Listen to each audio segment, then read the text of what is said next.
Hey, so I wanted to encourage you today. I know that a lot of people are waiting on their future uh, kingdom marriage or just for a partner, right? Um, Even if you're not religious, this could still be helpful for you. What the Lord is highlighting to me is that the enemy is going to be, or has been, sending distractions. They're usually people from your past. That doesn't have to necessarily be someone you dated. It can just be someone that had messaged you before. It could be a friendship. It could be someone you went out with, but exes, okay, of some sort or another, coming back and trying to distract you, okay? And God's not sending them. Okay, so you can totally say not today, Satan, and just don't even respond, because when you respond, that gives them, they think, oh, I can talk. But God was highlighting that a lot of them are just bored, or they got drunk, or they finally woke up and realized what of a cat, what kind of catch you were, and they were like, oh, I'm not going to cheat on you this time, just I'm coming back for you. So okay, if you're a believer, okay, we know God doesn't unequally yoke us. That's not his best for us. So don't settle. Okay, don't settle. And if you're like so many of us, and you've set yourself apart, and you're doing it God's way, and you've purified yourself, and you're waiting until you get married, and you're not out there in the dating scene and all that, and you're staying pure for God, then you really don't want to talk to them. You really don't want to open that door, okay, for temptation to come in, and you really don't want to open the door. And no matter how much someone would plead with someone, don't open the door and have sex with them, okay, because that ties you back up with someone spiritually, and that's not a good idea. We don't want to miss what God has promised for us, okay? So don't do it, okay? And I keep hearing one day, one day, one day. And so remember, God is bringing you your king or your queen, okay? And things can change in one day. So keep your eyes on the prize and focus on Jesus, and everything's going to work out. And I've got some, if you look at Zechariah 9, it's pretty awesome. And it talks about how your enemies are defeated, and then and no more shall an oppressor pass through them, for now I have seen with my eyes. Okay?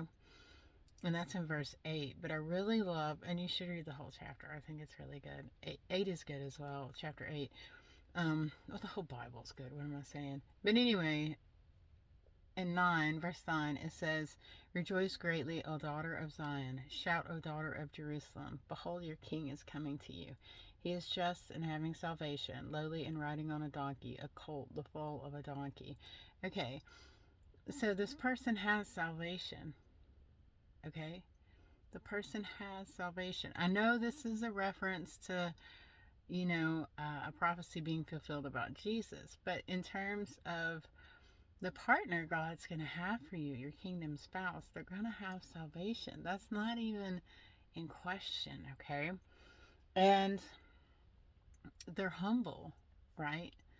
They're humble. It talks about that, about their being lowly. That's humble, okay? So you really, I just want to encourage you, don't go back, don't fall for it. Do not fall for the distractions of the enemy. Don't do it. Don't do it, babe. Don't do it, babe. Don't do it. Don't do it. Do you really want to go around that mountain season again? Like that song, she'll be coming around the mountain when she comes, when she comes. And that's like the whole song, right? I know you remember that. You do not want to keep going around that mountain. Don't even respond, okay? I had 3. Three people, okay, the devil used to try to get me to like respond. So don't, don't, just don't do it. Don't do it. And this happens, like, so I was like, okay, if it's happening to me, and then I was getting all these prompts, and I was like, okay, Lord, I'm going to share this because obviously you want to encourage your people because it's coming at them. Okay. So don't fall for it. Just be like, not today, Satan, not today. Because I had one of them. I had like there was some app I'd been on years ago, right? And at the time you couldn't delete your profile, right? You could just like delete the app, right?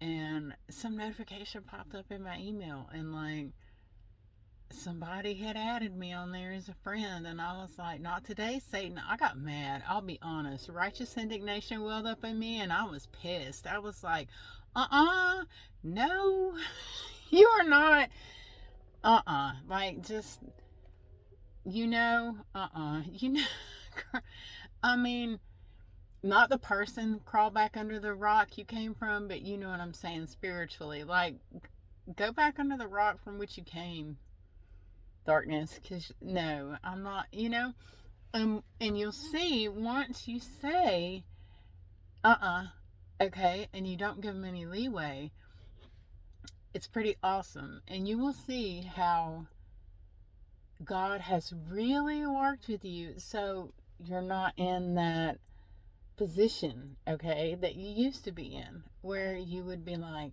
oh, well, maybe they've changed, or, and the discernment that arises through that, and you do. If you listen, you'll hear like a job well done from God about it, because he wants you to walk into the promises and the awesome stuff he has for you.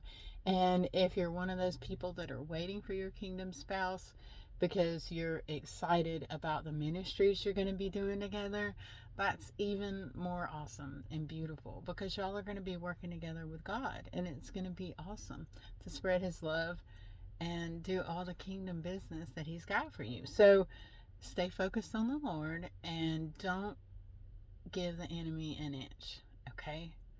And I'll be praying for you, and God's got you, and it's going to be awesome.